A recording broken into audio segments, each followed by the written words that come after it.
Good evening, everybody. Thank you for joining us. This is the planning board meeting. And we're gonna start with the pledge of allegiance. Please. I pledge allegiance to the flag of the United States of America and to the republic for which it stands, one nation, under God, indivisible, with liberty and justice for all.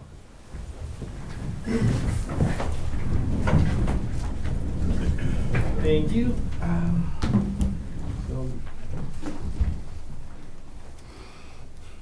So everybody is aware we are recording the Zoom meeting, and then this one will be shared later on the town's page. We have an A&R for Fountain and Sons Constructions. Yes. Jimmy?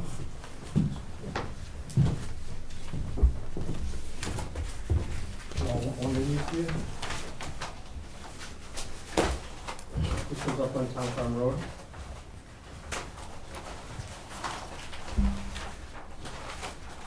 The little ones. Oh, wow. Yeah. Fun times. Pocket size. Yeah. Good.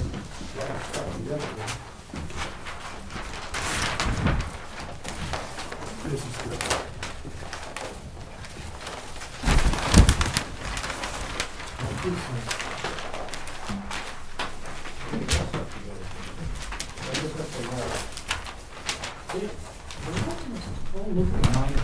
Yeah, would you like one?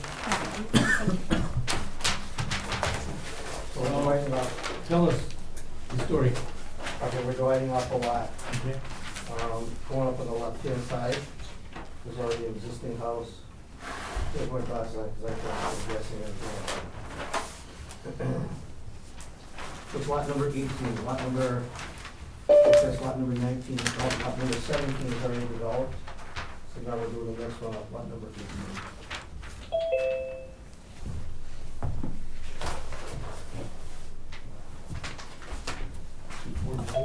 Thank you very much. Yes.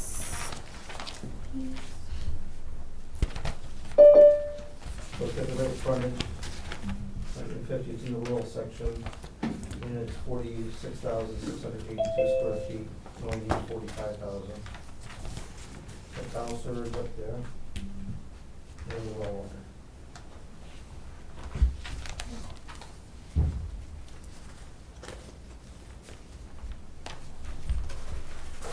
Building a house?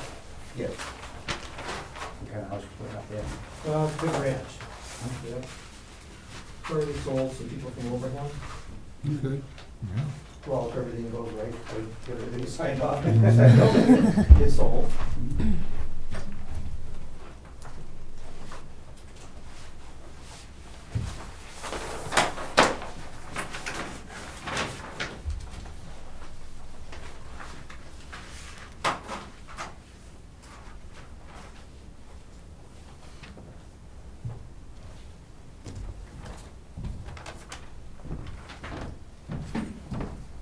Does the board have any questions?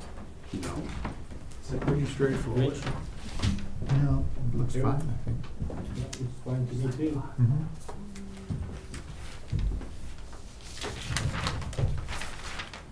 I'll do a motion to approve the A&R for Fountain and Sons Construction Company and Scorantino Family Partnership for Town Farm Road. Second. All in favor? Ed Longigan, aye. David Dufresne, aye? Derek Bailey's aye. Rich Hacker, aye. Motion approved. Once we sign. 125.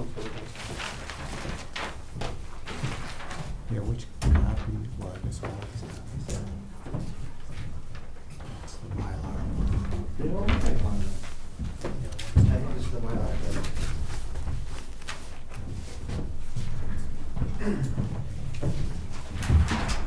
Just send that up. Yeah. That's the Mylar there.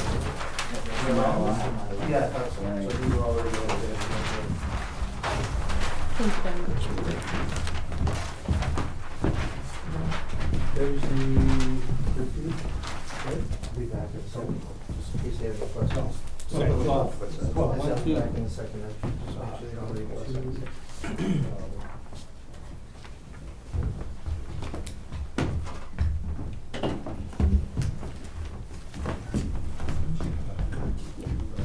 signature.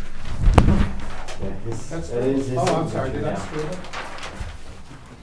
No. We've had long debates about this. Close your doctor. Drew okay? Wow.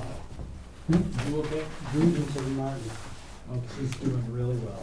Okay, we don't have to worry about Well, you have a full signature. Still keep. That's not a full signature. You kinda look like it. That's my condensed signature now. You did a signature? Well, forget ours. And you're an author. I just supposed to have this beautiful, like, calligraphy, signature. Yeah, sure. People frame it. And look, that's Derek's. Yeah. Look how nice it is. I know. I just put the budget passes. It's dramatic effect. it. You see on the movies?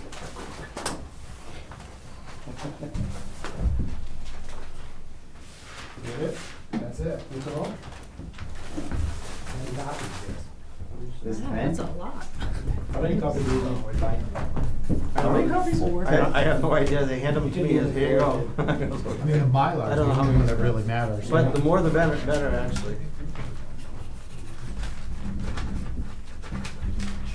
Really, only, we need one and assessors. Yeah, we get at least 2 or 3, right? Yeah, 3, just on the Yeah. safe side.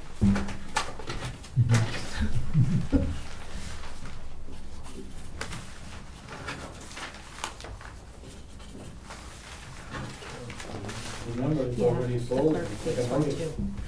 So yeah, 3, Okay. we need 3. Thank you, sir.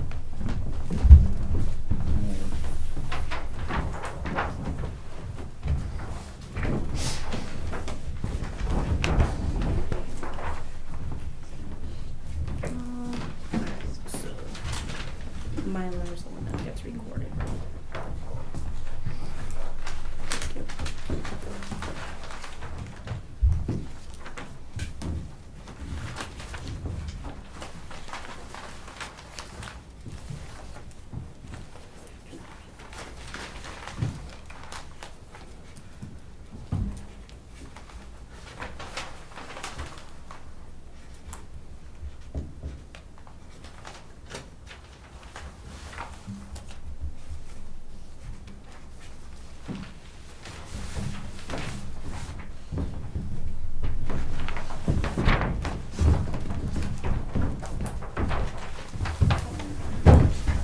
Still need mine. You got all our signatures for tonight. We're all out. No more signatures. Sorry.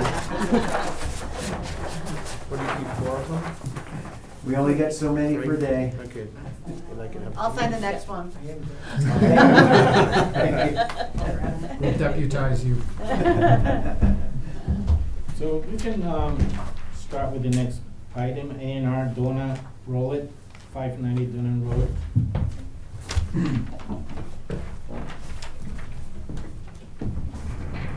Thank you. Okay, wait, how many copies you bring? 3. Oh, Alright.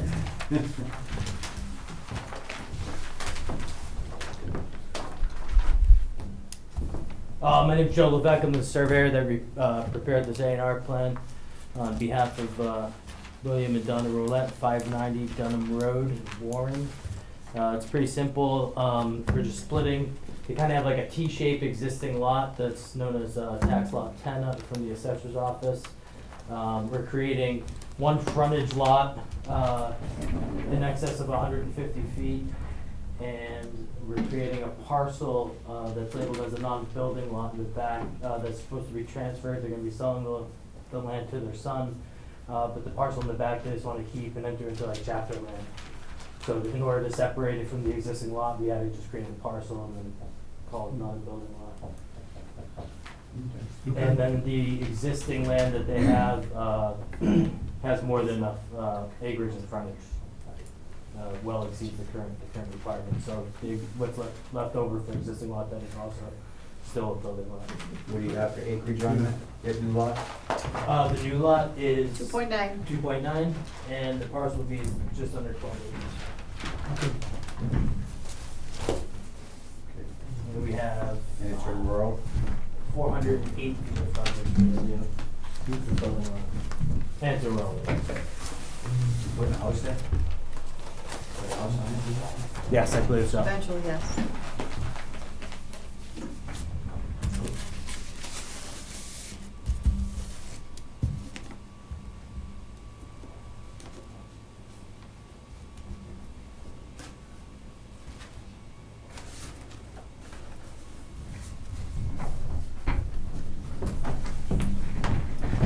Thank you very much. Pretty straightforward.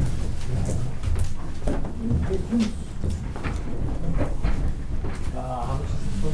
How many lots are you splitting? Just I guess it would be two technically, because there's a building lot in the parcel. 20. Yeah. Sure can.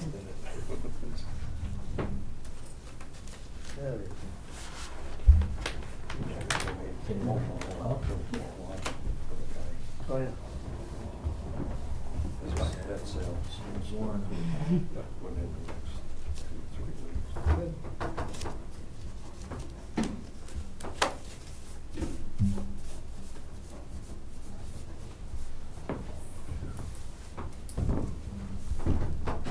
Any questions from the board? No. Do we have a motion, please? I'll do a motion to approve the A and R for Donna Rolette, 590 Dunham Road. Second. Do we have a second? Second. All in favor? Ed Longigan, aye. David Dufresne, aye. Derek Bailey's aye. Richi Hacker, aye. Motion passes. Ready to sign. 3 copies. Thank you. Here's for the paper. Just so everybody knows, when you speak, just make sure you identify who you are and what your position is for social media purposes. It's a requirement.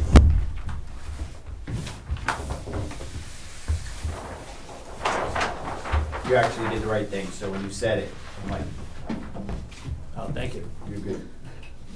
Been to a couple of these.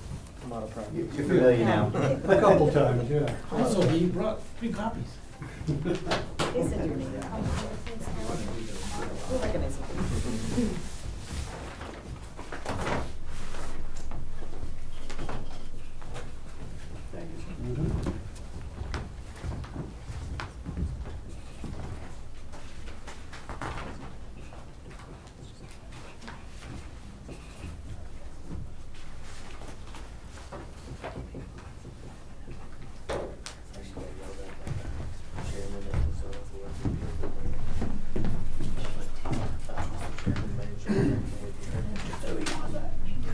You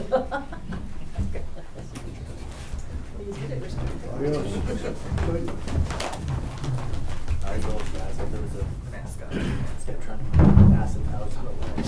And not the whole neighborhood was going to have, like, they were going to be there till 1 o'clock in the morning. They was just trying to do it. Right over, yeah.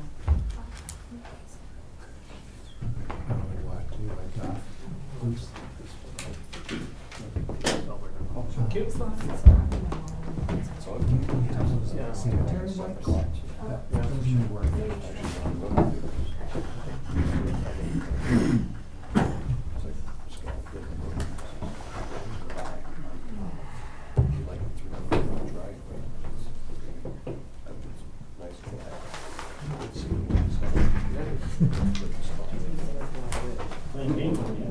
Most of us in the water, they don't care. As long as it's 10 acres.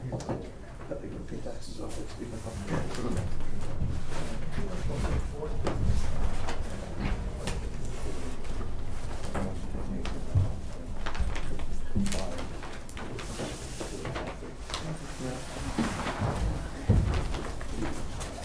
Thank you, sir.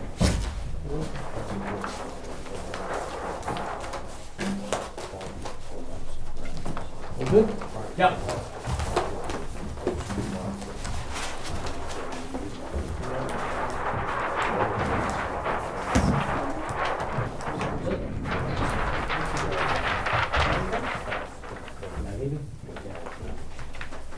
you do that. Yeah, file it to registry. Yeah, did you get me a copy? Copy of it? Oh, I forgot that. Danielle? Yes, I will, I'm sorry. That's okay. Okay, Hold so it next flat. item Yeah, is hold it flat. a question from Mr. Audit Light regarding a possible gravel pit. Yeah. Everybody, can we just, we're speaking, it's hard with everybody talking. Earth removal Thank you. on Brimfield Road via Zoom. Oh, there it is. Okay, let me unpin us. Can I just pin? Add pin? Oh, sure. Good evening, sir. Can you hear us? Unmute yourself. We can't hear you. We can't hear Okay. you. Press the space bar. You wanna try to mute him? Oh, I can probably do that, right? Yeah. On the right. I can ask. Ask him. We'll say mute and just has to say yes. All right, There got you it. go. Okay. There you go. Hey, at my age, it's a miracle I can operate this thing. Don't blame you. Can you hear me? Yes, We can hear yes, you. loud and clear. So, I got a question for you. I own this piece of land on the border of the county there, and it's 11.5 acres. It has 167 feet of frontage. First of all, is there a way for me to build a little house on this parcel or not? How much frontage? 167 feet. Okay. Yeah. That's, Well, yeah. it depends on the land, because if it's a cliff, Well, sure. Technically, No, yes. There's homes all around there. I mean, it's pretty. Yeah, It's pretty technically, yes. modest, slope. It may have some wetland on the front, that's the question. Yeah, that could be a problem. So you'd that's have the to go, problem. Yeah. you'd have to go to conservation for that. You have the frontage to build a house. And And the lot size. the lot And size. 11.5 acres, you got plenty of lot. Right. So I don't see But- why not, you can not build a house over there. But if there is wetlands, you have to go to conservation. So my question is, if there's no way to go into the land without crossing the wetland, from your experience, is there a possibility to get a driveway approved? Do we you would want have to It talk to depends. conservation. You Yeah. will, that's a question for conservation. I mean, they could give you a permit, but you will have to recreate that wetland somewhere else in your land. The area that you're using for the driveway. Yeah. If you didn't have wetlands, it could be fairly cut and dry, depending upon the topography. But if you have wetlands, you have to start with the Conservation Commission. Is that a state commission or it's a? It's a town. It's the Town Conservation Commission. Information. All right, I'll find the information. I'll talk to Sarah and, yeah, if I cannot build a house, can I, the same issue with wetlands exists if I want to do a gravel pit or do something else or even log or whatever it is. Yeah, it's I'm gonna, assuming it's issues, right? Your access is gonna be your biggest question. Yeah. yeah. Access to the Okay. site. All right, I appreciate it. Thank you. You're welcome. You're welcome. Have a good evening and stay warm. Snow is coming. Thank you. You You too. too, sir.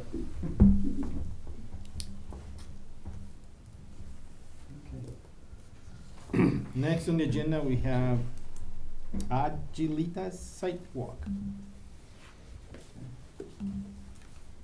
So, how was it? Did you get to see the pictures? All of them. Okay, Yeah. good. They sent out the pictures. Yeah. A lot of them. Guess we'll just let So, this- do you want me to start? Yes, you can start. So we took a site walk up there. The site, they were actively working on it on the West Brookfield side and some in Warren, putting up the panels Yeah. and the frames. The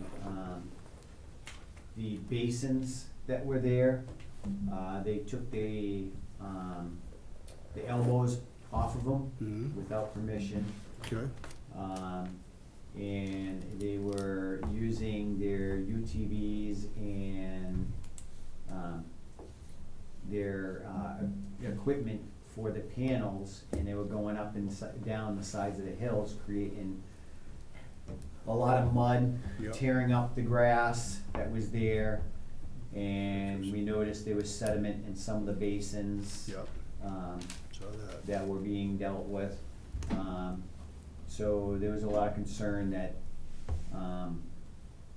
we have, sediment getting into the basins now because the controls have been removed and they're tearing up the grass by doing their work. So that was a concern for us. And then the basin in the back, there's still concern that that basin may be failing because it looks like the water is penetrating through the bottom of the basin. Okay, saw And that. not actually going where it should be going through. And Okay. it's actually not working as designed. Okay. Do we have? So that was some concern. David, on your own words, could you explain us, very simple way, what does taking the elbows out mean?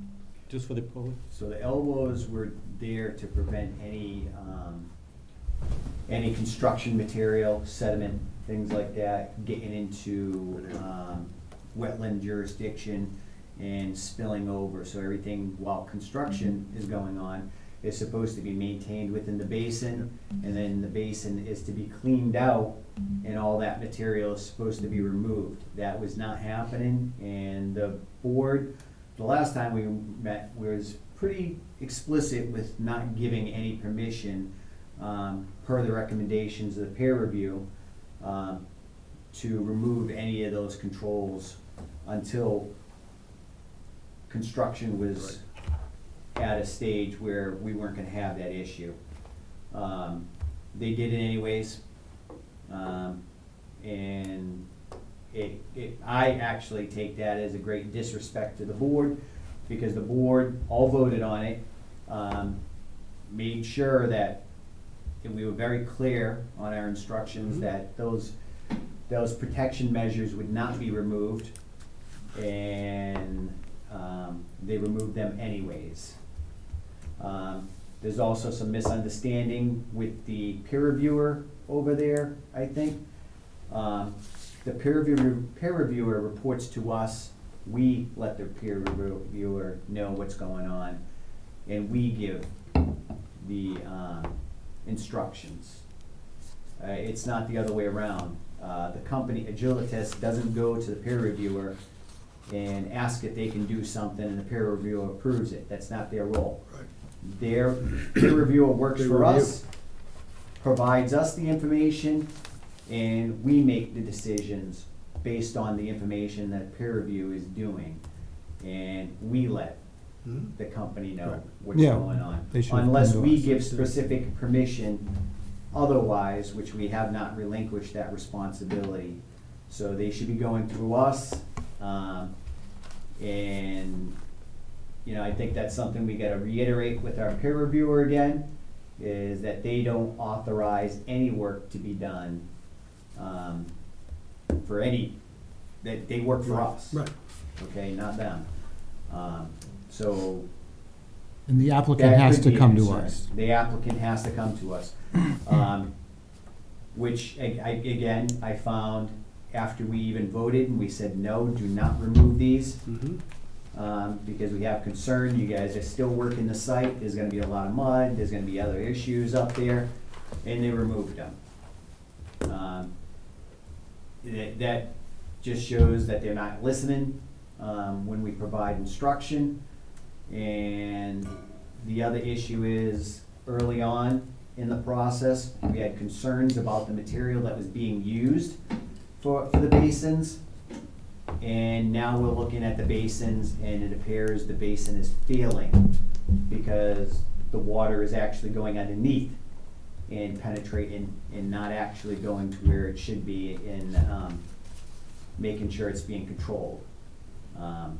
We were looking at a pretty steady flow going up underneath the basin, which was taking a lot of a lot of sediment from underneath and bringing it down towards a conservation area where they would have jurisdiction, because there was a stream that's down a little further. So the blowout was Basin 2. Yes. Did conservation So- have access to that area after that? So when we did ask to go down there and see it, because we had concerns and we wanted to go down and see where it was blown out, why it was happening, they denied us access. And told us, no, they don't want us going down there because they don't want any more damage done to the basin and, Well, the wetlands. or the wetlands, which is understandable, but they wouldn't. Was Give us access conservation at all. there? Yeah, Yes. Joyce Joyce Ihacker Ihacker. was there. Okay, And she's got us, well, she did have a site walk scheduled for tomorrow, okay, but with Yeah, the it's probably snow, not gonna they've happen. okay. rescheduled it for like another week or Okay. postponed it another week or something like that. I have that somewhere. It was sad to me to see all the grass that was already coming out, being torn down by Yeah, those trucks bringing all the panels up on the hill, everywhere. So Mr. Belize took, was it 100 and something photos? 256 or 256 photos, and the majority of them are of skid marks going up the hills and tearing up the grass. The grass to the point where it's not just surface, where it's actually tearing up the grass and tilling the grass. Mhm. So it's not effectively creating that, locking that material into place, that it's actually washing down now and causing other problems. We did speak to the representatives on site and told them that was a concern, and while we were talking and we were first coming up there, they had a piece of equipment going sideways, fishtailing, trying to go up the hill, tearing up the hill. I pointed out, that's a problem, you know? That's Yeah, the because problem. when it rains, it Comes right down. washes all the dirt Yep. and goes into the basins. Yep, And now that they removed the controls, it's free fall. so, So Concom is scheduled for the 20th to go look, so next week, to go look at the wetlands. That's a week from now, a week from today. Joyce Is raised it her hand. Saturday? What year, what month is this? February. February. We'll start with that. Are you in January? February 12th.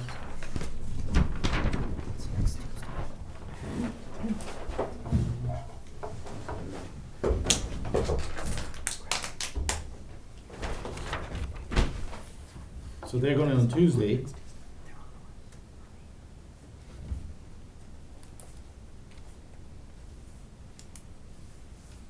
It's gonna be a lot of snow, it's gonna be a cold week.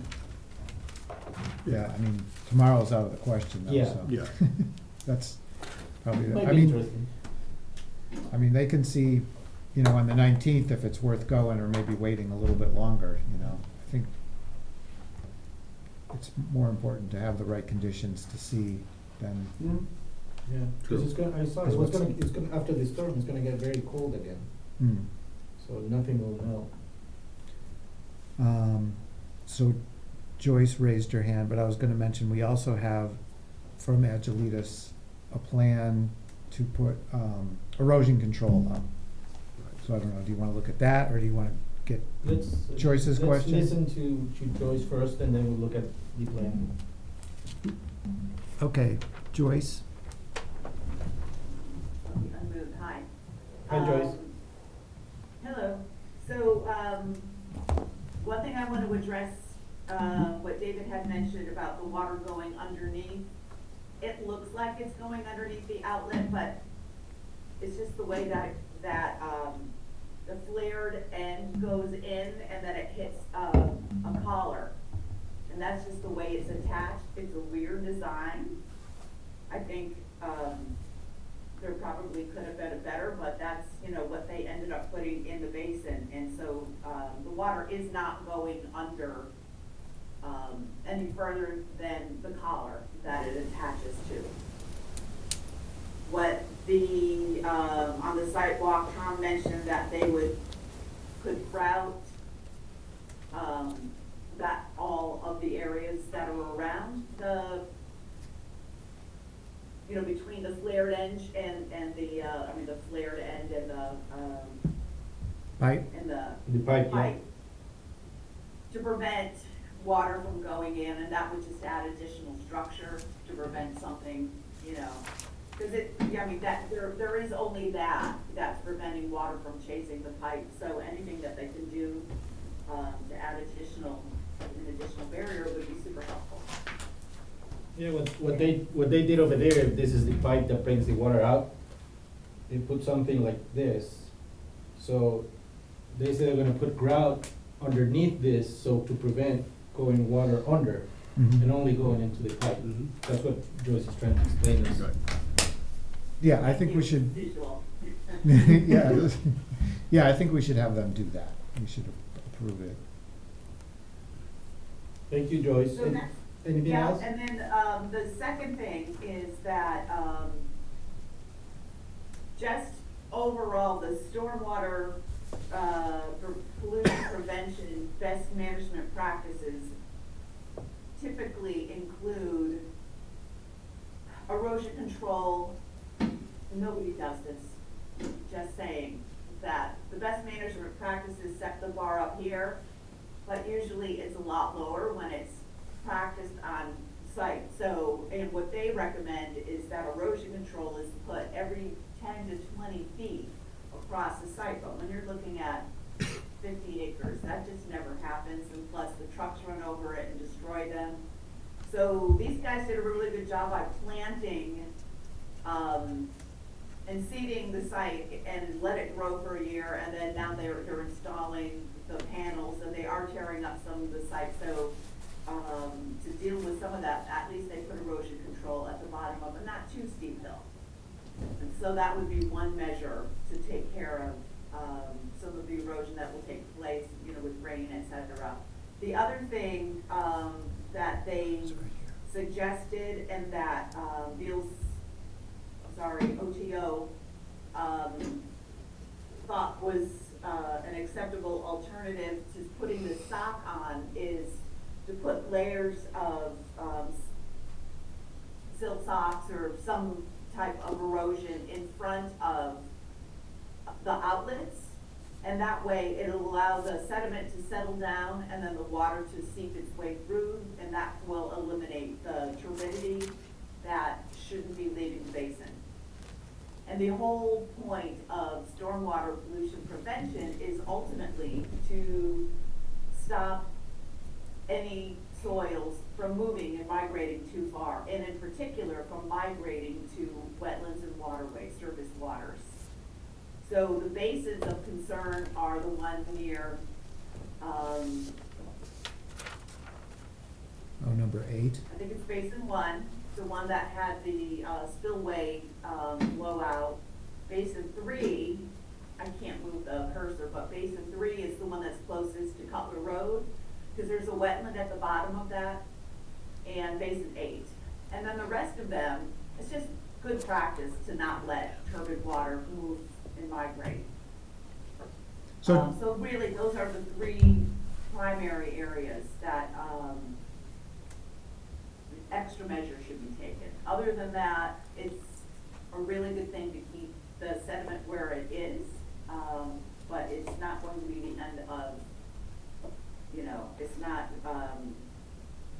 it's not gonna be like the end of everything.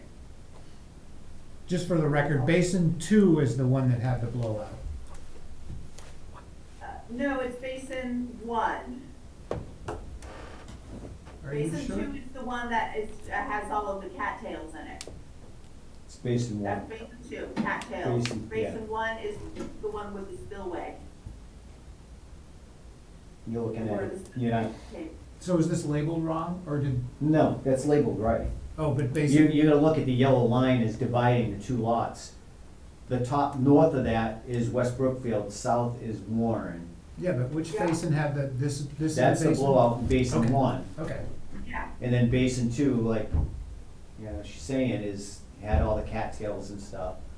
And I don't think we really seen much going on in basin three. There wasn't really anything going on there. Yeah, basically. Well, that's when you noticed the pipe, the elbows were. Well, yeah, because we could see right through. Yeah. That's when it was clear as day, and that's right across from that is where they were doing the panels, and the guy was fishtailing up with equipment up the hill, so. Yeah, like all in here. Yeah. What was happening in Basin 8, anything? No, actually, Basin 8 is fine right now, but, Yeah. there are wetlands, outside of it, and so if turbid water leaves it and gets into the wetlands, then it's an infraction, so they wanna prevent any turbid water from leaving. They want the turbidity to settle and Right. clear water to leave the basin. But that had turbid water in it, right? It did, but it also had, the straw bales or the silt socks in, creating a barrier in front of it. And then the outlet is pretty high. It's like a foot up, it looks. So, I mean, it would really require a great deal of water before it ever reached that. Yeah, that one only had probably like maybe 4 inches of water in the bottom of it. It Yeah. wasn't really a lot of water in there at all. Okay. So that The one, site- Yeah, and the site is Wasn't- stable. I mean, that basin will need to get cleaned out once construction is ended. And they need to keep an eye on it as far as, they don't really want water overtopping those, the silt sock.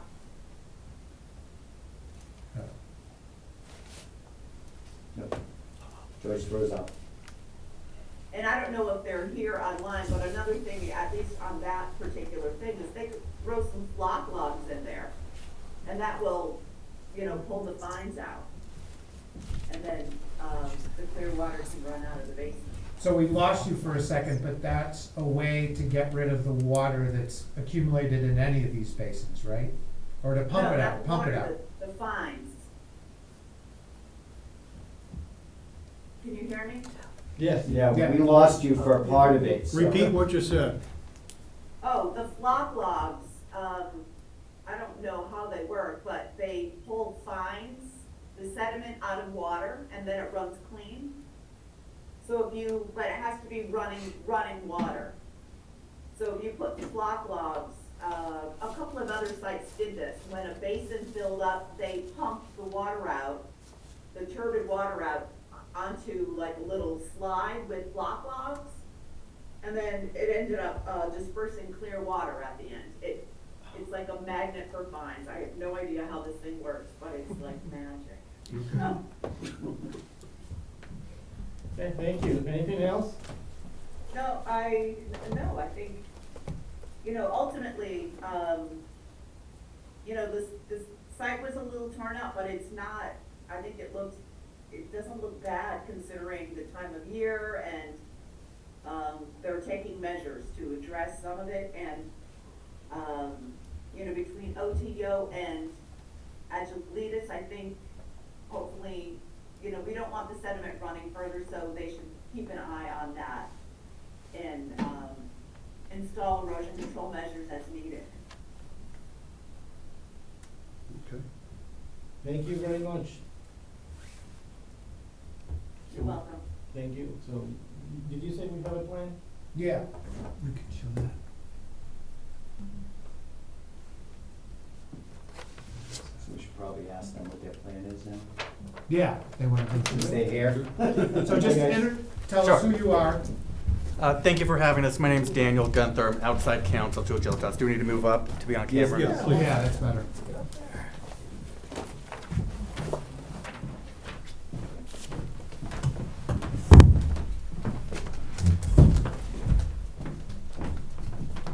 I got a big copy in the back if you guys want me to put one up. This is Yeah, this is good. Yeah. nice and high tech, I like it. My name is Daniel Gunther, outside counsel to Agilitas. I have Nick Fassendola from Level Design Engineering and Chris Davin from Agilitas here. Happy to discuss the plan and happy to discuss any of the larger OTO issues or issues with the elbow while we have people here. But I think turn over to Nick to discuss, start with the plan and the measures being taken. Sure. So, once again, for the record, Nick Fassendola, Level Design Group. project engineer record for the development. What you have on the screen is a plan prepared by Agilitas Energy, with just some basic information and some site photos from the site visit. So we have the basins starting left, going right, and then up the page. So you have 1, 2, and basin 3.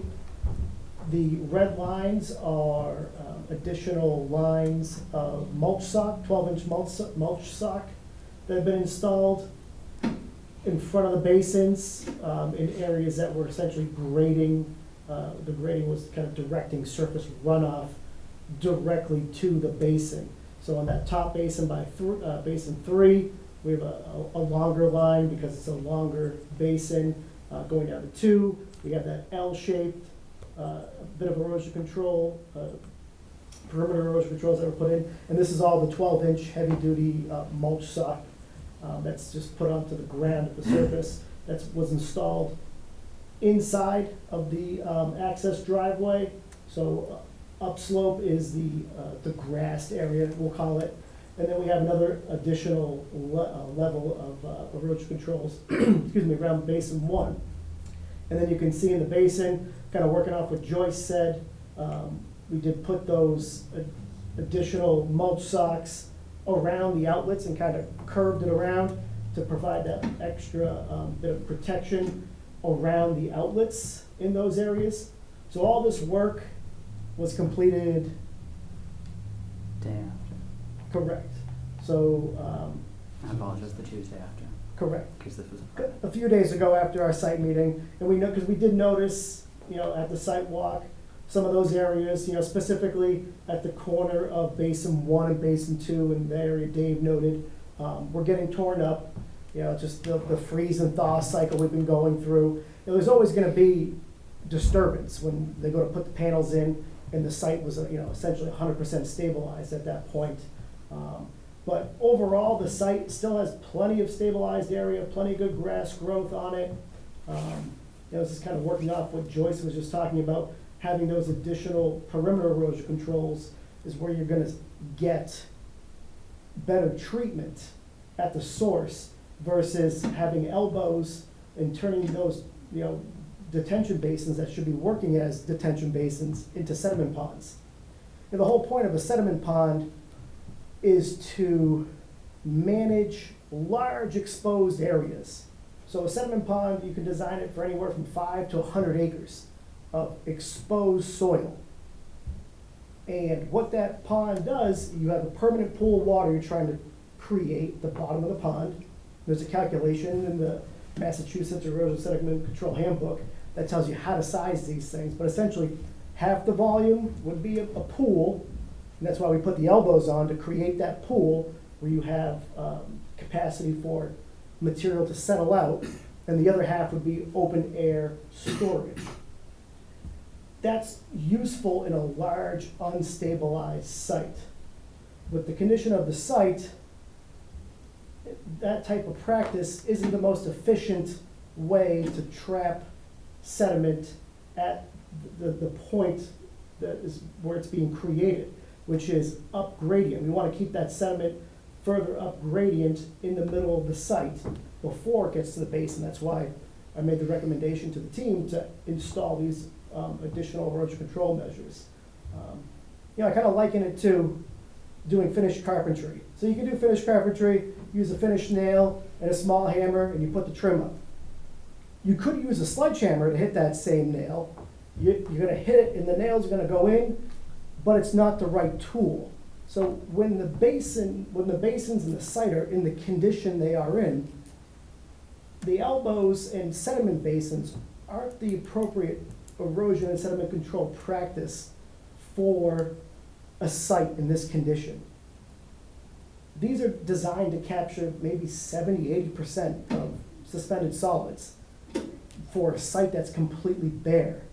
I mean, these aren't meant to take every little tiny speck of sediment off a site of this size that would possibly run to it.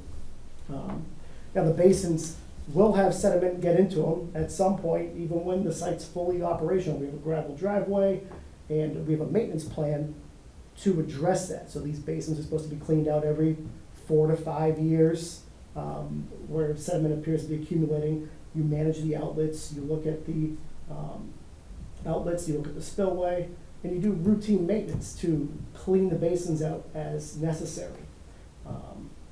But we feel that these additional measures are sufficient for the type of activities that are going on at the site. Yes, there are ruts and track marks that have been created since the installation of the racking has started. But like I said, it's minimal. We still have a good 80%, I would say. I just took a recent aerial photo of the area of pure undisturbed areas on this site. Those areas that have been disturbed will get raked, they'll be reseeded in the spring, and everything will kind of grow back in as it was previously to when the work for the installation of the raise began. But installing these perimeter erosion controls as they are and establishing some access points off the driveway, we also talked about that, putting some crushed stone and making some construction access points off of the driveway where they need to get access, right? Because they're gonna use the gravel driveway that goes around the perimeter of the site, so they're gonna need access points. So we're gonna do like your typical gravel construction entrance where you have some filter fabric.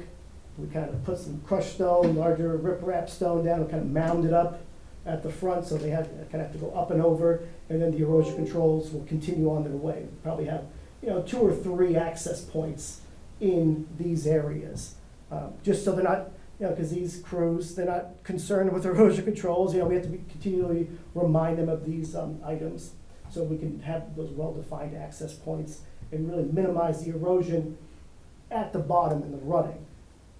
They're still gonna use their equipment. They still have a lot of work to do out there. They're drilling all these posts that are associated with these racks, so that each rack has 4 posts that they need to pre-drill. Then they come in and install their screws, so you still have they're not giant, excavators doing this type of work, but you still have a lot of equipment and manpower out there to install the array, which should hopefully be completed by. So our grounds for installations actually was completed last year. So right now we're just installing racking, and then we have a final phase, which will be about 10% of the ground screws that start to be installed. Okay. So hopefully by the early summer, most of the site work should be completed.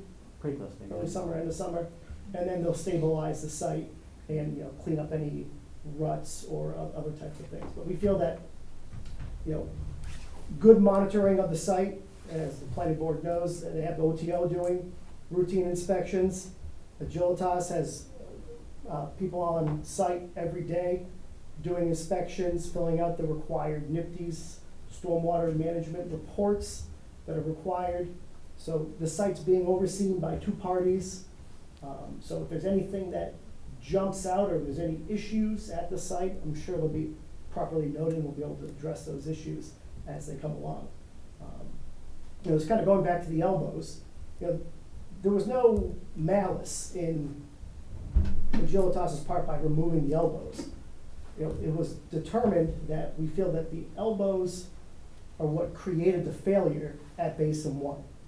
We didn't want to have another situation where Basin 2 may have a failure because those elbows were letting out way too much water through those spillways. So that's the main reason why it was decided to remove all those elbows. It was for the safety of the project, not to, if the basin didn't collapse, the elbows would likely still be on there.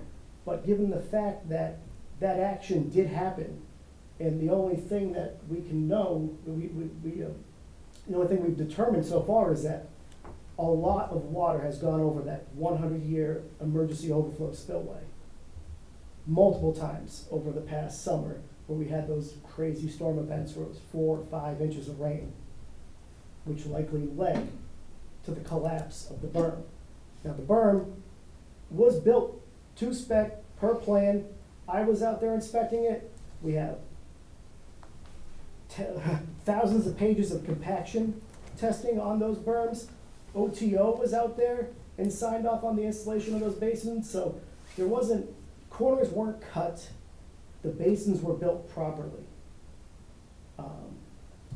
It's just, what happened, and we believe that having the elbow on there did not allow the basins to function as designed.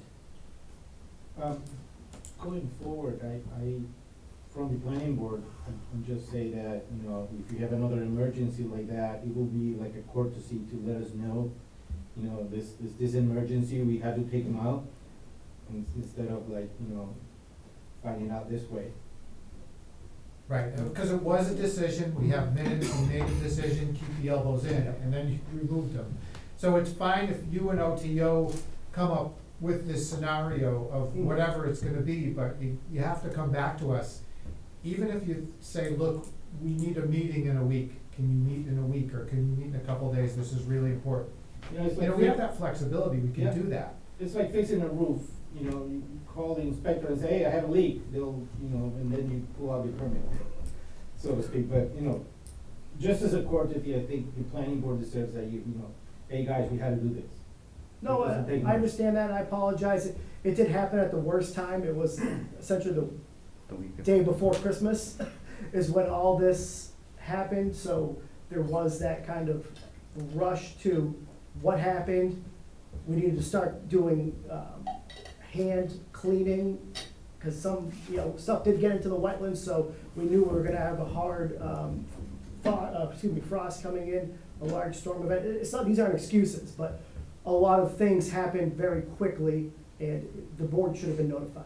Yeah, I believe you and I, and as, conservation, you know, biggest concern is, we know it, we don't wanna have any, you know, dirt from the site going into the wetlands.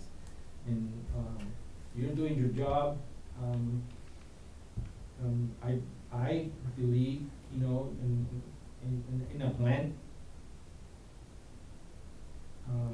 If you weren't here, it would be an issue, but you're here, you're showing up, you're showing responsibility, and I think, you know, I don't know, you guys have anything to say?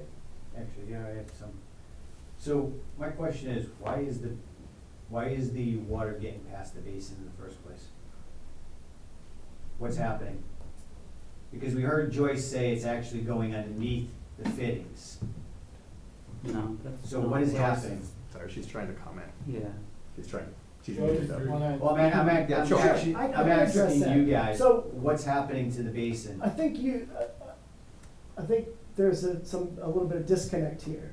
I remember at the site walk, this is my recollection of the site walk. We looked at the outlet pipe, there was just some disturbance from actually when they had taken the elbow out. So there was a little bit of dirt that kind of got into the pipe, and you guys said, this is a lot of sediment getting in here. That was essentially from the construction guy taking the elbow off.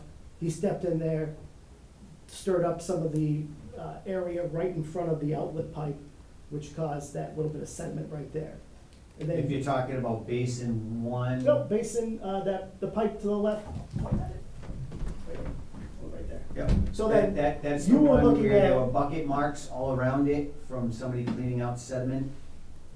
it was more or less, the elbows were grouted on, and we had to do, they had a construction crew out there. So to I can remove speak a those. little bit more to this, cause Yep. I was, of course, I'm at work. So Dave, what you're talking about is when we were over at Basin One, you were looking down about here, where the spillway is, and you saw water. So the reason you're seeing water there is because the two outlets right here was raining while we were out there was water flowing through it. This is downhill. So the water that you were seeing was flowing from here, hitting the erosion control measures and falling along that straw berm that's right here. So the water's not getting through the basin, it's coming out of the outflows and following the terrain. That's not what I seen. And then. What I seen is a steady flow actually coming out from the bottom of the basin into that area where you guys were trying to contain it before it got down beyond. You had some wrap down there, some riprap, or some erosion control down at the bottom to prevent any more sediment going out. Yeah. And there was actually a steady flow of water coming out at the bottom. And when we asked about that and we questioned it to go down there and look, you guys denied us access to go down there. And you said, no, we didn't want any more damage. So we couldn't actually observe any more of where it was coming out because you guys prevented us from doing that. So, right in here, is that what you're saying? You're- Well, along the bottom of the spillway, right? Yeah, down in the area down there, yeah. I mean, if you've It wasn't been, near, Chris, if it you've wasn't been. even near where the spillways were, or the, well, it was to the side of it. Joyce, I believe you were part of this conversation. Would you mind chiming in? 'Cause I So, believe you I'm had- I'm talking with you, we're not having Joyce answer your questions, I'm talking with you. Joyce is on a different committee, Oh, and when you address this board. You don't ask somebody else to join in and answer questions for you, okay? So, this is the board, if you have issues, you talk with us, and if we wanna get any input, we'll ask Joyce, okay? So, Dave, may I, through the chair, may I address? Sure, go ahead. So I think Chris kind of addressed what we believed the water that you saw out there. Water from the pipe on the left, water was flowing out of the basin at that point in time. Slow trickle, it was probably about an inch of cover of water going through that pipe. And that water does come down and then hits the erosion control and goes hard left down that way. If you saw any flowing water, that's what we believe you saw there. We do not believe, based on my inspections, Agilitas's inspections, that water is seeping out the side of the basin. OTO inspects these basins routinely. That concern has never once come up. If the board has a concern like that, then like OTO, experts in the field to go out and observe and report back, I would be behind that. And if there is an issue, I would circle up with them and we could figure out a way to address that. If there really is water breaking out the slope, we don't want that to happen. That could lead to a major failure. So we don't believe that that's an issue, but if it is, we'd be more than happy to address it, but we'd like to have the professionals in the field go out there and make that determination on site. And I absolutely agree, and I think we should actually have another site walk with them. And we'll go down there, and we'll go to the bottom of that basin, and we'll look at what we've been seeing. You guys give us permission to go down to the bottom of that basin to look at it. we have a meeting with Concom scheduled for next Tuesday. Okay, I'm asking for us. We're not conservation. What you're doing with conservation is different. I'm asking for this board, are you gonna give us permission to go down there and inspect the bottom of that basin? You're welcome to join the walk on Tuesday with our wetland scientist and Concom. So we're not gonna be there Tuesday, okay? So then we can schedule another time. Okay, but you're gonna give us permission to go down there to the bottom of that basin, check out what's going on? With our wetland scientist who knows what's going on Okay. there and anyone else that we need to have. in Okay. attendance. And have OTO, And have OTO there. Yeah. And we'll look at it and see what's going on. Okay. You gotta remember, this is a different board, conservation's a different board, they do their thing, we're doing our thing. So, when you talk with us, okay? Yes, sir. Can I make a recommendation that it not be next week? Cause I'm out of town. I'd like to be there. Well, it's probably not gonna be a good week for it anyways, seeing how it's gonna take a little bit Probably before the a couple snow of comes weeks. out. Okay. Yeah. It's the snow and then it's gonna get so cold, it's not gonna melt, so. It's probably just gonna freeze up. And for the record, I mean, we would never try and hide something like that. I mean, given what happened, we just had the construction crew out there rebuilding that exact section So, of, so with that statement, you really wanna stick with that? no, well, I'm telling you the Because truth. you guys took off the controls and you didn't notify us. I'm speaking about the When we- construction of the When we berm. specifically told you not to do that. You This, my failed to statement is inform the board. relative to the construction of the berm. We had it rebuilt. We notified OTO. They came and did inspections on the rebuild. There was nothing being hidden with the construction of these berms, these basins. We've done everything by the book. It's Except, all on record. except listen to what this board told you not to do. Correct? Because we told you not to remove those elbows, and what did you do? We did what we felt was You necessary. removed the elbows For the protection of the without the project. permission of the board. So that's where we have concern, and that's where we lose trust. Because you guys are doing things, and it does look like you're trying to hide things, okay? From my perspective, all right? And you were standing there when I pointed out the vehicles going up sideways, trying to skid up the hill, and you expressed concerns about that too, and how you wanted to create one path for them, where they would follow one path, and they wouldn't be going up and down in all the separate lanes, tearing up every single lane, okay? That was your recommendation. 100%. Have you done that? That has not been done. That's part of the construction access points that we're talking about. Okay, so you had a concern about them tearing up the hills, which you expressed to us also, but you didn't take any action to prevent them from continuing on doing that. No, the gravel access points are going to be installed. They just haven't, it's been 3 days, they haven't been installed yet. They put the perimeter, the erosion controls in, and they will be establishing the access points off the gravel driveway. Do you have can you show us where those are gonna be? Have you determined where They can be anywhere along the driveway, anywhere that's, they see, the contractor sees fit for the best access point. And personally, I would say site them where all the ruts are, because there was a few concentrated points that you guys were out there, where it was really muddy. They were just driving down and going in. Some of them right there. were like about 3 feet deep. Some of them were deep, yeah, no, and those need to be corrected, stabilized, and that's not something that gets fixed in the spring. That's something that needs to be fixed immediately. So they put the erosion controls in, it's all ringed off right now, nobody's accessing through that area, but they're going to need access, and when they do create those access points, they're going to put some crushed stone down, like I said, filter fabric, and then make those access points. So my question for you then, is why didn't you do it before we made it out there and have to mention we had concerns about that? Why didn't you take the initiative and fix it before? Why did it take us going out there and telling you we have a lot of concerns with your site? I can't speak to that.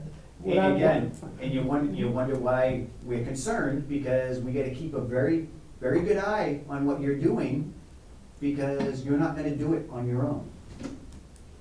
If we're not watching you and paying attention to what's going on over there, you guys are just gonna do what you wanna do. And that was proven by removing the elbows without asking this board, when we specifically told you not to do that. When you have concerns about them tearing up your hills, okay, and they went through all of West Brookfield, tearing up all their hills, and now they're in Warren tearing up the hills, and you didn't mention for them to stop or try to mitigate that to prevent it from getting worse, or put any type of erosion controls in there on your own. You took us stepping in and saying, enough, you need to fix this. So that's why we have concerns. Okay, if you were legit, we would have gone out there and seen, hey, you know, we seen the guys were tearing up the hills, so we put some erosion controls out here to prevent sediment from coming down the hill. I created a lane for them, making sure that they're not going up every single section, tearing up the hill. You're running the site, Nick. Okay, take charge of it. You know, these guys should be handling that. They shouldn't be sitting there just letting these guys do free for all and tear up the site. It's not a mud pit or a track out there. It's a construction site that people should be responsible on. Okay, and then when you remove the one controls that we have, you know, you still do it. And then the fact that you see water coming out from underneath the berm, you argue, well, it's not coming from underneath the berm, but you denied us access to go down here and look at it and observe it ourselves. We could have easily have gone down there and you just said, oh, it looks like this or this. Oh, maybe it is coming from underneath the berm. Maybe we're about to have a big major blowout. We don't know for sure because you denied us to go down there. So when you say we need to trust you, or you're not doing anything on the down low or sketchy, okay, it sure does look it, because you're hiding a lot of stuff from us.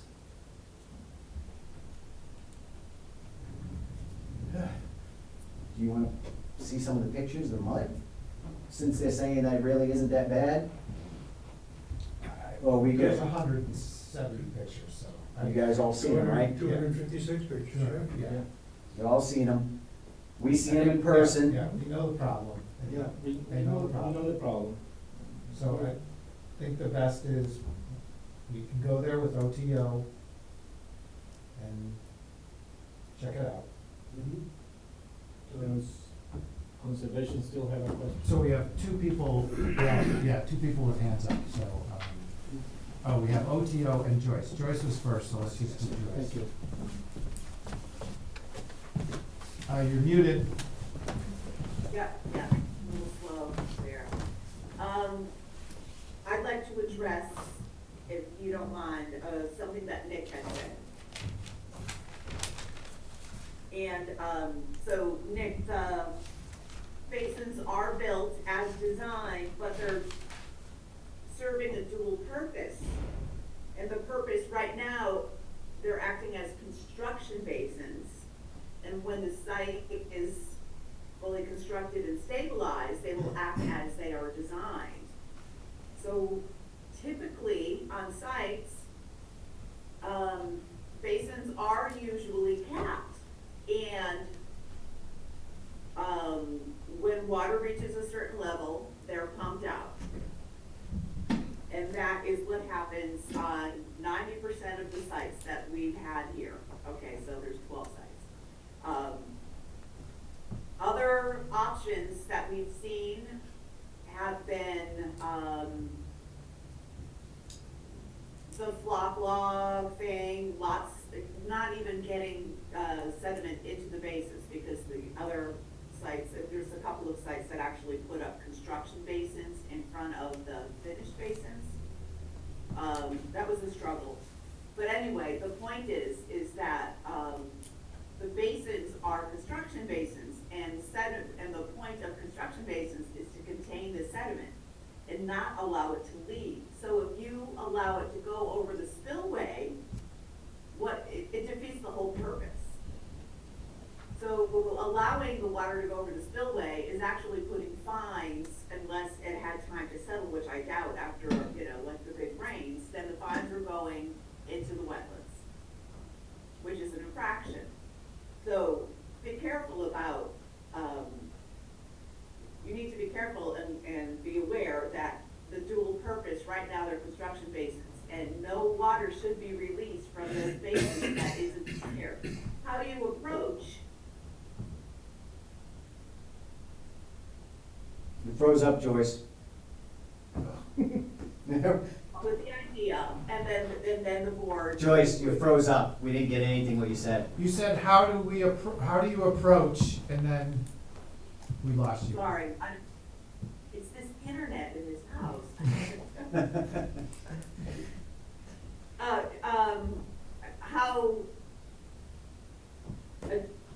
I'm gonna say it right this time, Agilitas, I keep on saying Agilitas, putting the accent in the wrong space. How Agilitas decides to approach that is up to them with the board approval, but it needs to happen that only clear water leaves the basin. That's it. Can you speak to that? Sure, so, I mean, I guess we kind of disagree with the status of the site, as far as Joyce and myself.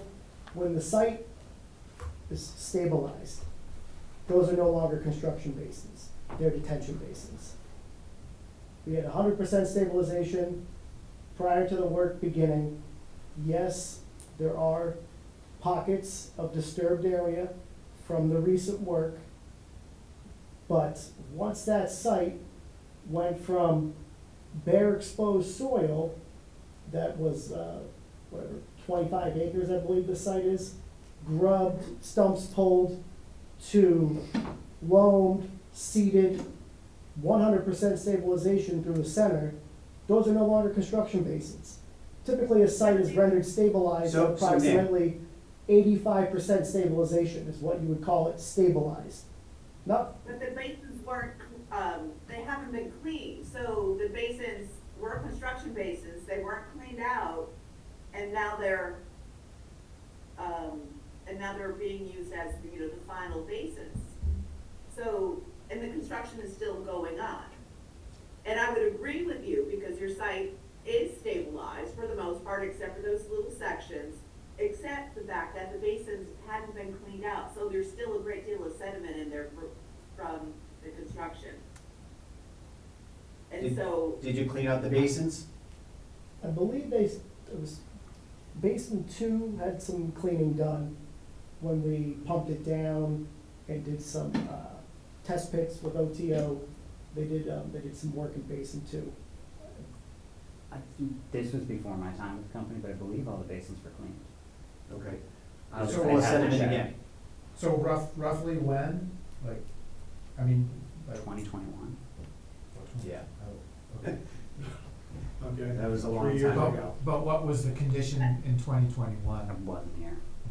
Okay. Nick, Good answer. what was the yeah, what was the condition in 2021? Was it 85% 2021, I stabilized? believe is when the grass just They just started with the grass. yeah, it just They're kind gonna of, the seed. grass just popped and it was, So Nick, Okay. we're at a certain point. the site's still under construction. You guys are still working the site. You got equipment there, you're moving things, you're drilling still, you're working the area, you're tearing up grass with the equipment, okay? So you got mud. The site's under construction. There's still construction basins, okay?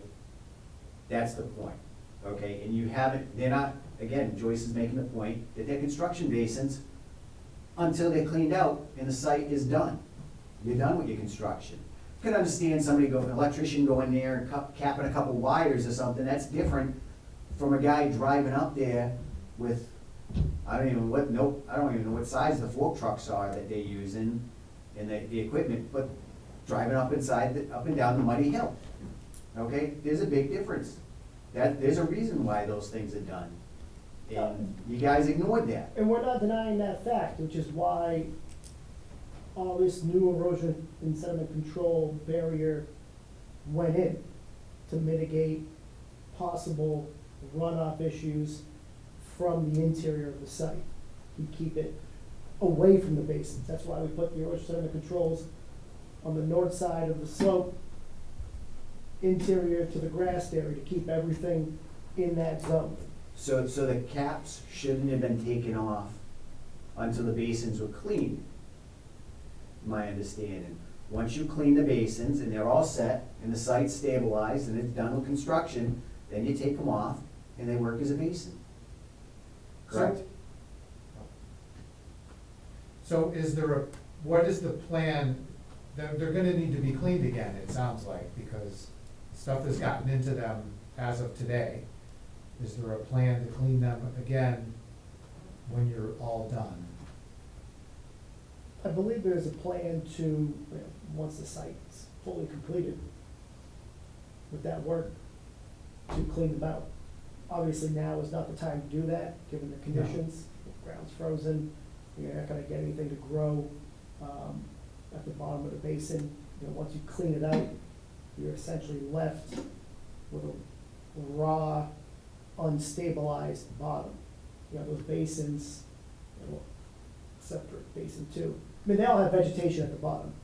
Basin 2 has the cattails and holds water, as previously discussed. Longer It than doesn't should. work. It doesn't work, is what was discussed, because the water is not draining out of it, it's a pond. That was what was discussed at the site, we were there, Mhm. and you had cattails that were probably about 4 feet tall that were in that pond, and it's not supposed to be retaining water like that. And you said yourself that you couldn't figure out why it was holding water. It doesn't make any sense to us, to myself and So to OCO. Nick, Mhm. if it's not doing what it's supposed to do, wouldn't that be a failure? Not, no, it would not. I What would did- you classify that? If this was your house and you paid somebody to go out there and design a basin to drain away water for you and not retain water, and it turned into a pond, would that be a failure to you? would you still pay the guy? No, that basin's not a failure. Well, you don't wanna say it's a No, failure, it's- I understand that because you work for the company, It's not- but it's not working. Dave, that basin was never meant to infiltrate water. It's not an infiltration basin, it's a detention basin. It's meant to hold and slowly release water. There will be some infiltration, but. So when is it soil supposed to be there. drained out? It's supposed to drain within 72 hours So how long has that water, hold water to be able to grow 4-foot cattails in it? for a substantial period of time. Is it working then? It's not functioning as it So should. that would be a failure. Dave, I would appreciate it if you could take that type of tone. I mean, we're just having a conversation here. And I'm Being having a honest, tone, but we're gonna live in reality, Nick, We are. okay? Again, And Dave, in front of the you record. have 4-foot I cattails brought- in the basin. I submitted a plan to this board Yep, after we pumped the basin out, went out there with OTO, we dug test holes in the bottom of that basin to figure out what is going on here with that basin. The soils are good, the groundwater separation's right, it's not draining. So I prepared a plan to put in a sub-drain to make sure that basin dewaters properly. And you guys denied that plan. which OTO said no. They recommended no. I did not. Yes. I did not get a report from OTO on that. That's I would why love we to hear didn't that. approve it, I because would they love to said hear no. from OTO if That's they're in our available, minutes. on why they would That's not in our recommend. minutes. I can pull those up, or you wanna go to OTO? Is he raising his hand? Ashley is. She's the principal at OTO. Ashley?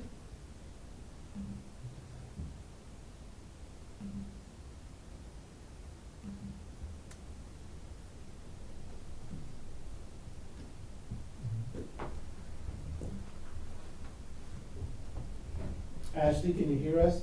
You have your hand raised.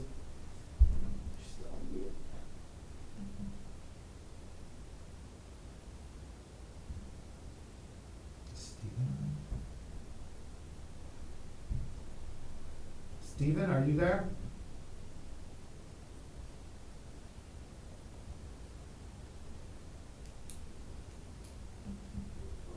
Yep, I'm here. There, we got it working now. Hi. How are you? Good. Good, how are you? Good. So, in regards to Basin 2, with the water in it, just reflecting what Nick did say when we had done investigations, we did look at that basin.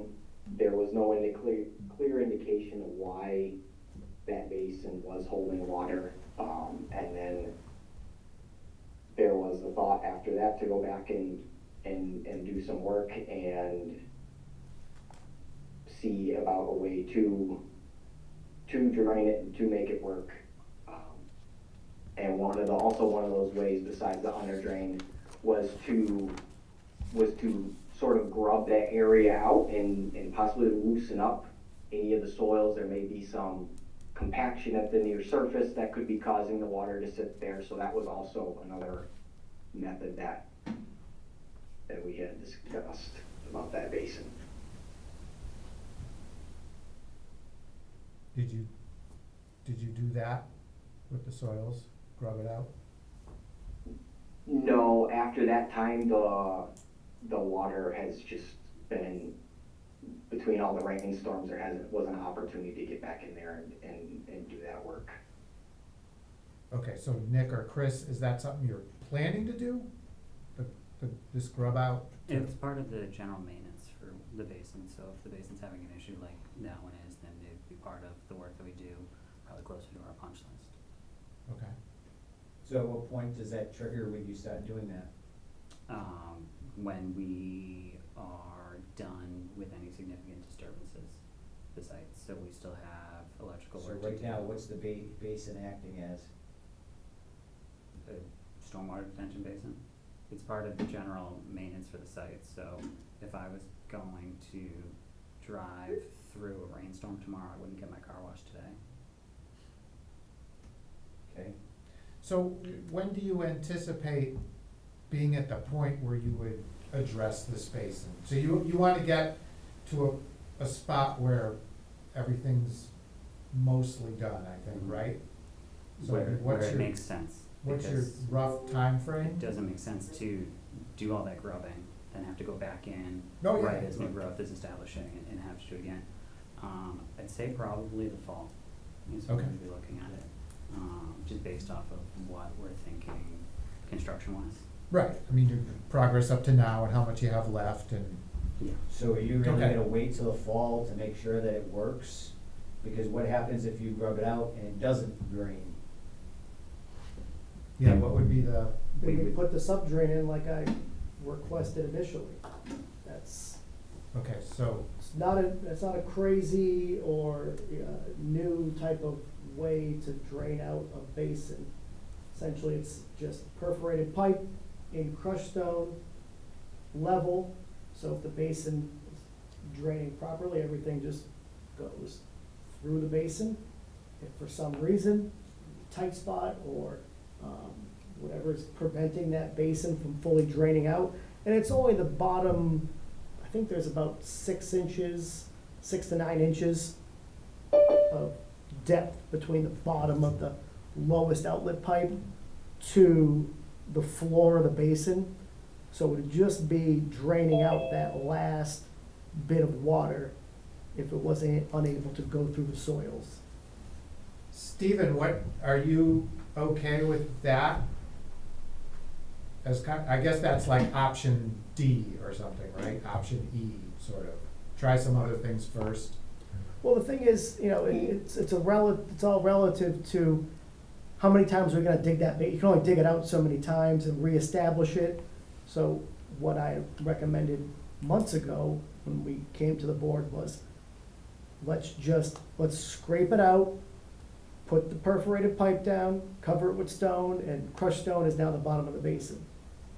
That's the easiest, cleanest way. You don't have to worry about reestablishing growth, so you put filter fabric down, and the bottom of the basin would be, 3 to 4 inches of, crushed, 1 inch stone, double washed, clean stone.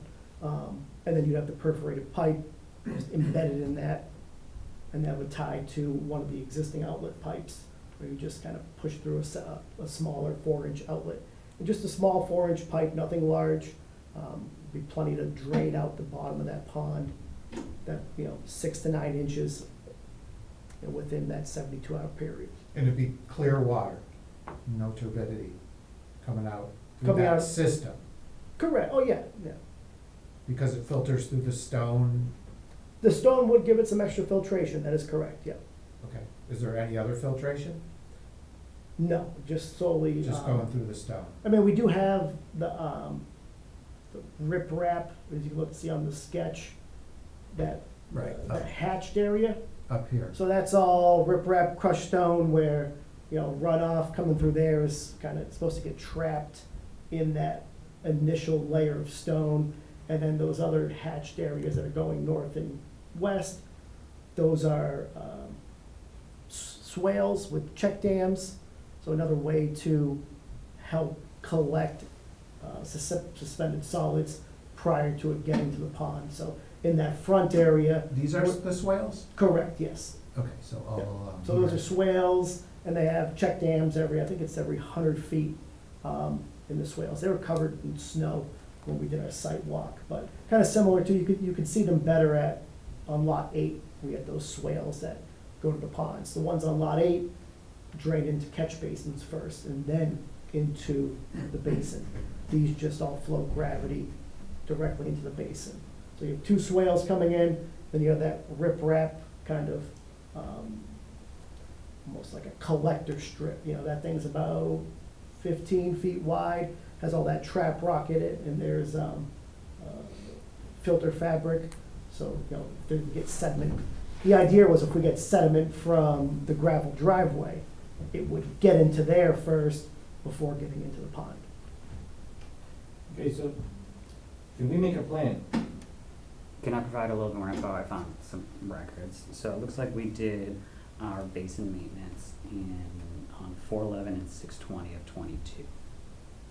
So that's 4/11. 4/11 and 6/20 of 22, and that would have been About 2 years ago. about 6 months after the last hydro seed. So it would have been after all of the site Okay. had been seeded and stabilized. Right, okay. So we would have cleaned them 6 months after that, which would be actually impressively on target, because we're supposed to hit it right at 6 months. Okay. All right, that's good. So going back to the plan, we're moving forward. We have, the first thing is we have OTC is gonna meet, OTO. OTO is gonna meet with them in conservation. And No, what- just conservation and the wetland scientist. Okay, conservation and what is the output that we're gonna get from that? To check, that's all conservation. So they're just gonna check on what's spilled in And how what to, condition- okay. and how to deal with it, yeah. Next, we're gonna do a site visit with the planning board. An OTO. An OTO In a few weeks. in a few weeks. Okay, and what's gonna be the outcome of that? What are we checking on that day? I think we want to check on this bottom of the spillway, that's what your Yes. concern is? Okay. Okay. Bottom of basin 1. Basin 1 down in here. So we'll check this area. And we don't need to go into the wetland, right? No. I mean, that's what Tom's concerned about, so. We're not gonna go in the wetland, we just We need just to go wanna- down on the side of the We basin. just wanna make sure that Just to the that- see what's bottom, in you there. see the pipe and the water's going out from the pipe, right? See where the water's coming from. Okay. If it's clearly coming from a pipe, then it's coming from a pipe. But if it's coming from elsewhere and you open up maybe a spring underneath your basin, or the basin is being defeated in some way, we'd be able to see that. But we do need access to be able to get down there, and the fact that you guys told us we couldn't go down there. Okay, and then what's next is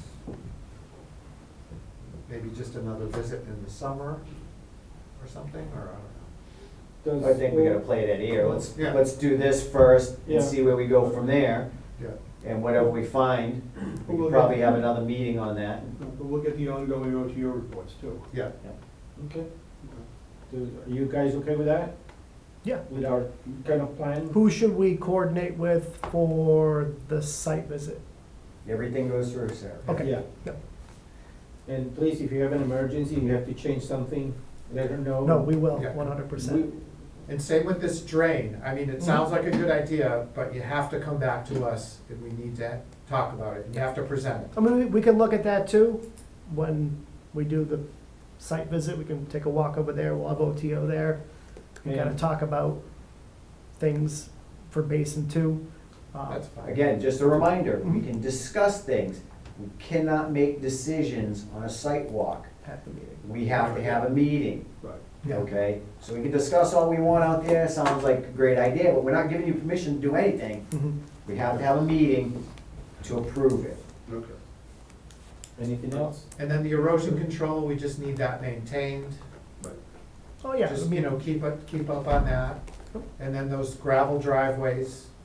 Okay. So they're still doing SWIP reports. I'm sure you guys are getting reports from OTO. Yep. You know. if You are could- doing SWIP reports. And if you, I mean, what we'd ask is if you could share the OTO reports with us, just so if we know there's I thought we something that's, Did this a while back. Yeah, we already Okay. approved that. Yeah, okay. we already approved you. Just to want, get- just in case something gets brought up in their report, want to make sure we address it right away. It doesn't get lost in the shuffle, because sometimes those We things we do. already approved that. Yep. Yeah, I that don't was know, back in the with fall. Sarah, she's new, so, Okay. just OTO's reports, can you just make sure you forward them? To this guy.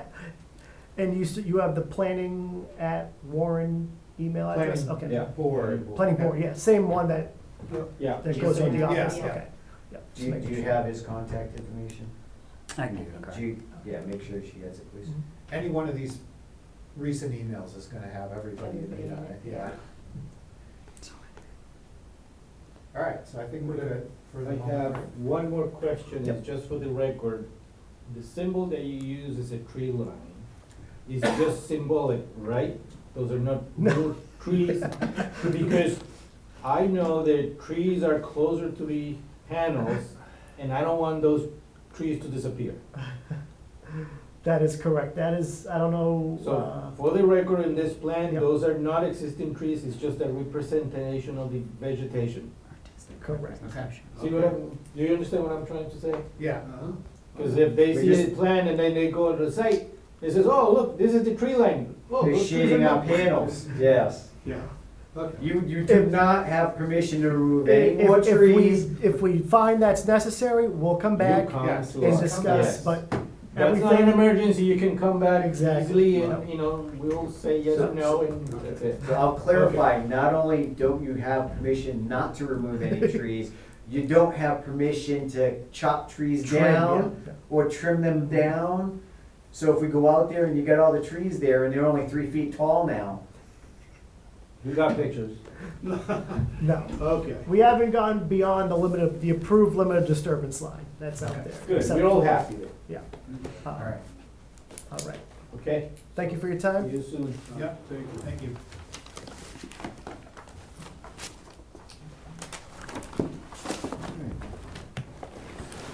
Number 7, discussion on possible zoning bylaws changes. Rich, is that you? That's me. And hopefully Joyce is staying on. So, we should, so Stephen and Ashley, you guys are released. Thank you for attending. Okay, so.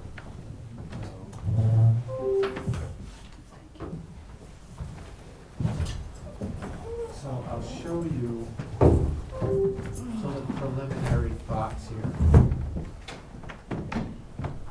So we have these categories, like 325 industrial, 326 institutional, educational, and recreation,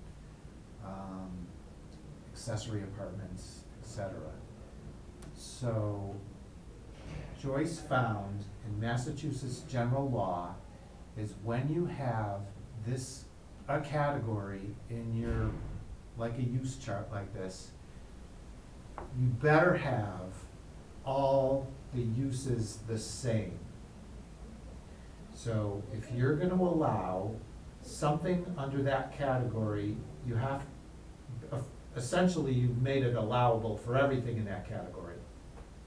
So, for example, we have manufacturing or industrial use, right, called out specifically. If we were to restrict warehouse within that industrial category, we would be in trouble. Someone could basically Can you blow that up challenge. so we can see? I mean. Yeah, I wanted to show you the whole picture, Yeah. but sure. So let me. Excuse me. Expand that window.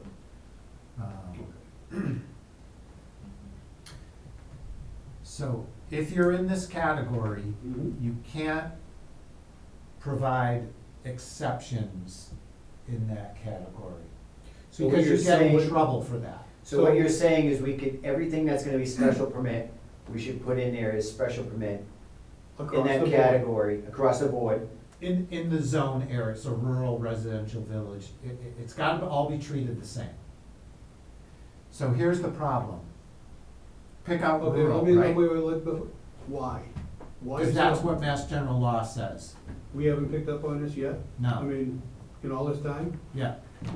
Council has looked at this all this time and no one's Yeah, picked up on council's it? approved that. Yeah, So is the AG. Yeah. okay. So here's the problem, right? You have warehouse gets a special permit for, well, I'll just focus on rural. Yeah, Manufacturing, we said no. right. Increase in use, we said special permit. All this solar stuff, we said no. Commercial, we said commercial wind, we said special permit. So within this category, under rural, we have like, well, you can do this and then this way and this Oh, way. so going, all right, I see what you're saying. So going to, for rural, So basically, the law says you can't do this. so we can't have special permit, no, special permit, no, we can't do that. I Because, think Joyce wants to say yeah, something. Yeah, There's actually a really specific thing that's attached to that. If you allow industrial use in, I'm gonna just pick out rural because do we really want industrial and rural? Not my decision, throwing that out there. If you allow industrial and rural, the thing that I found said that you have to allow by right, give me a second, because my brain is like only half functioning, on 3 hours sleep. You have to allow, industrial waste facilities by right in whatever area, whenever, and it's in Mass General Law zoning. And it was just the weirdest thing that I actually found on that. I'm like, okay, so if we have industrial and rural and residential, that means that somebody could have, like IT, remember IT came here like years ago before all of us lived in town? In the 80s. That could go anywhere, that it was considered industrial and it's not disallowed. You're not allowed to disallow it. It goes where it wants to. So we have to pick and choose carefully about what we allow in each of our districts because certain things can happen. And we can better control things, in this case, if we do something like a renewable energy category, and we move all our solar, wind, and energy storage stuff in there, and then we can better manage instead of having everything under So industrial. are you really talking about reorganizing this for better management? Is that what it comes down to? And so we don't get challenged, Okay. where someone comes in and says, well, you know, if you're allowing warehouses on a special permit in rural, then solar should be able to get a special permit. I mean, that's essentially what, Okay. right, Joyce? That's kind of what it could boil down to, could. Well, I mean, I think again, I need to go find where I found this thing. I have it up. Give me a second, because I'm like struggling to kind of get out of. So with this question, I think it would be best posed to legal. Yeah, just run it by and see what Because they say.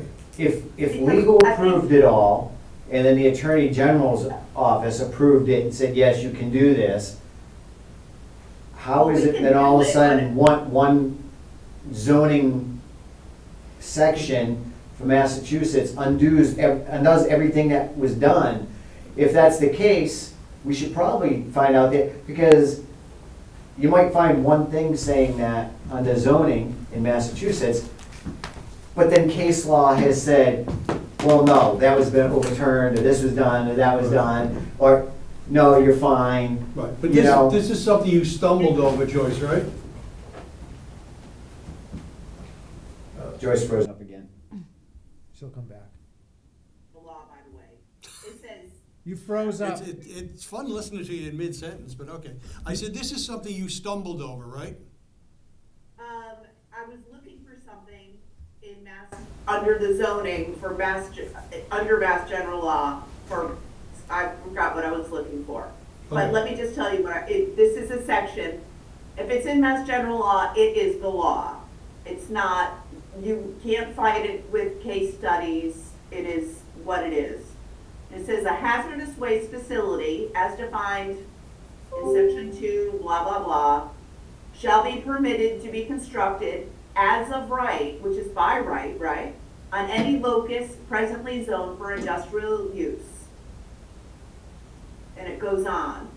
Okay. So a facility as defined in section 1, whatever, which has received a site assignment pursuant, anyway, there's 2 paragraphs that relate to this. So essentially it says that you have to allow this.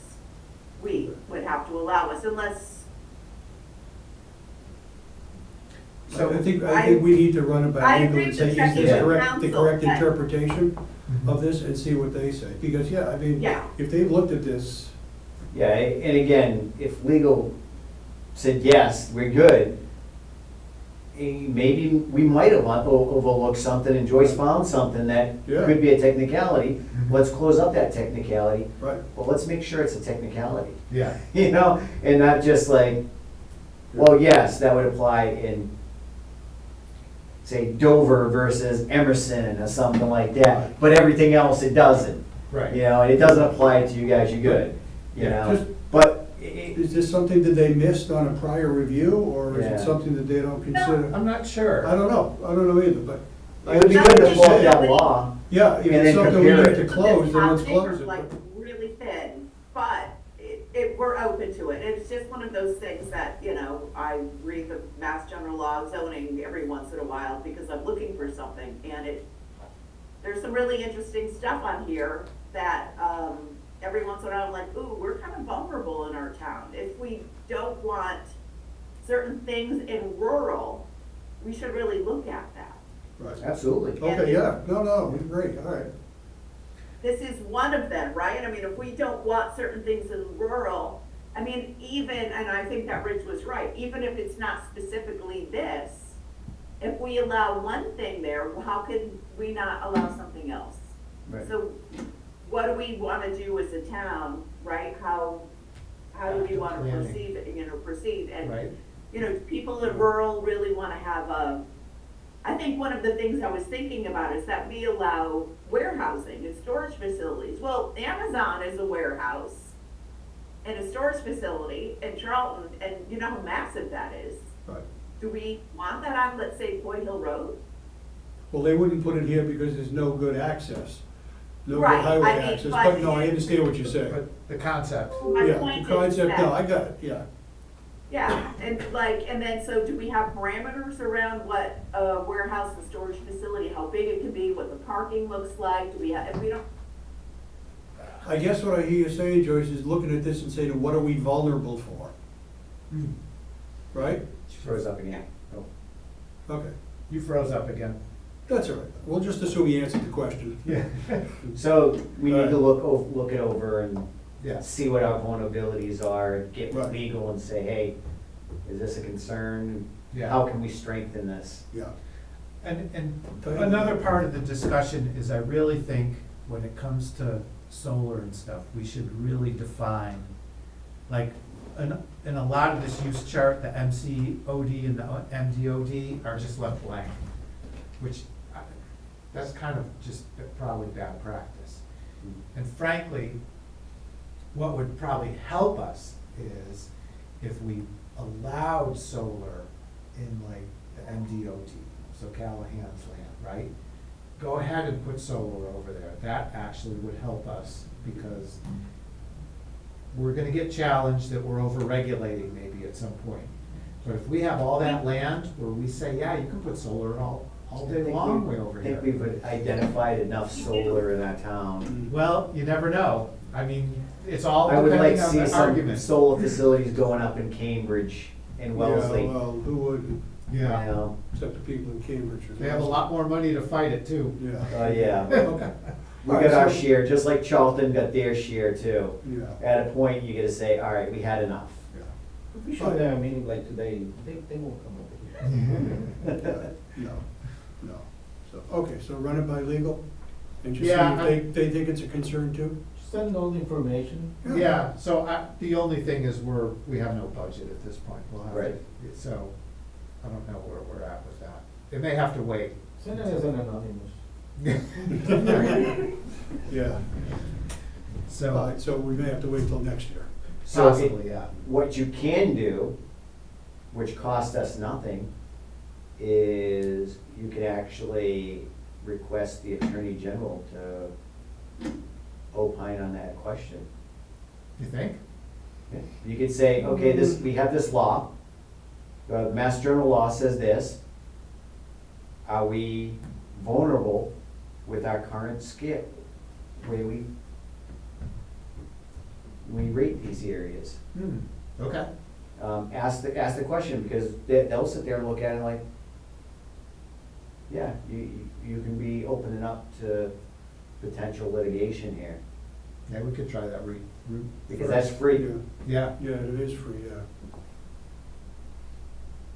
And You can. ultimately, they're the ones that are it's gonna be going to, Right. you know, in the end, because if it's challenged, you know, they say, no, you're good. Stamp of approval. You guys are good. Okay.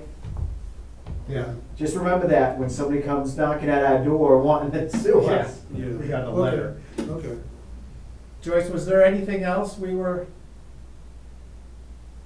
thinking? no, I think that's it. Okay, all Okay. right. And, Although I do want to say one thing, don't we allow, which district, is it MCOD, which one is MCOD?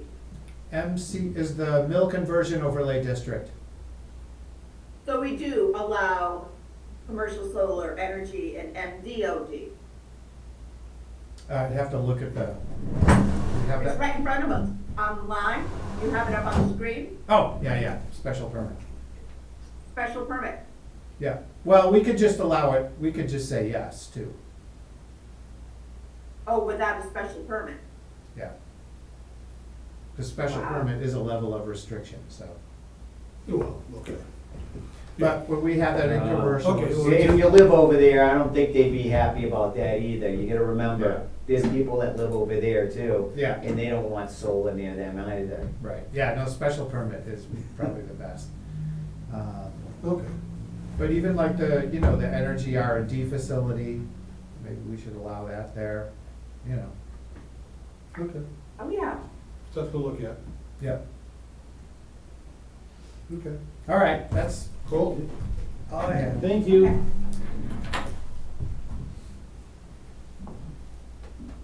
Comments and concerns?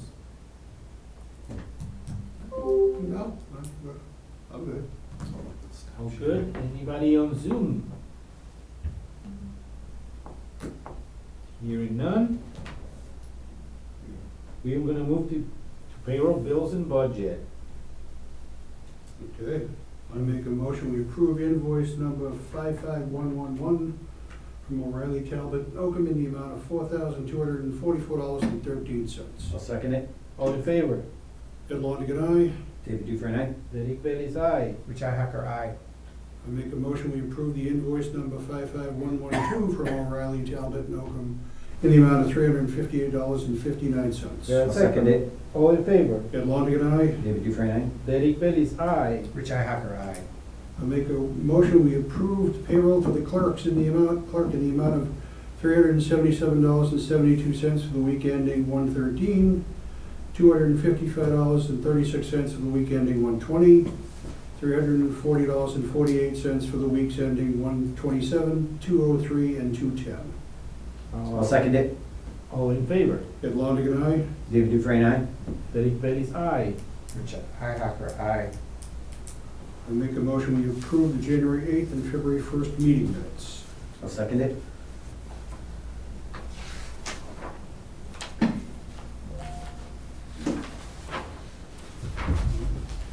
Way in the back. Yeah, okay.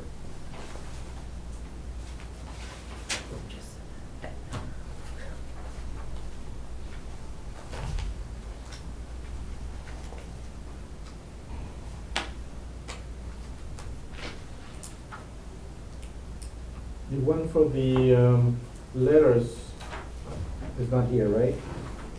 Yeah, that's the last Very last page. page. That's February 1st. Because I wasn't here, I came, but I came after the meeting. Yeah, it's absent, so you don't sign. But Okay, so you, oh, Ed, you gotta redo your motion, Except for the last one. because Derek's gonna abstain on February We 1st. have to do them separately. all right, so let's do them separately, okay.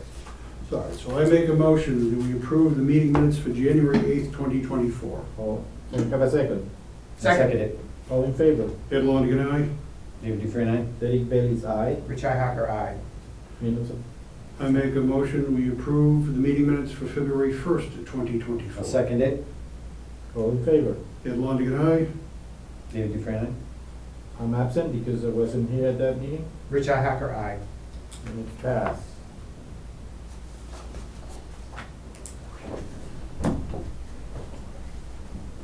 When is our next meeting? I guess the 26th, huh?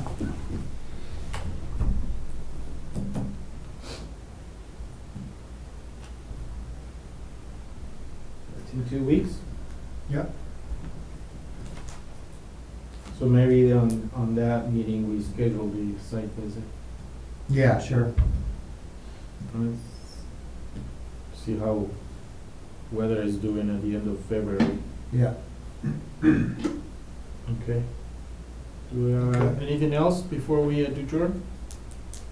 You said it very well. Trying. I do a motion to adjourn. Second, Second, all in favor? Ed Longigan, aye. David Dufresne, aye? Derek Bailey's aye. Richi Hacker, aye. We are adjourned. Cool.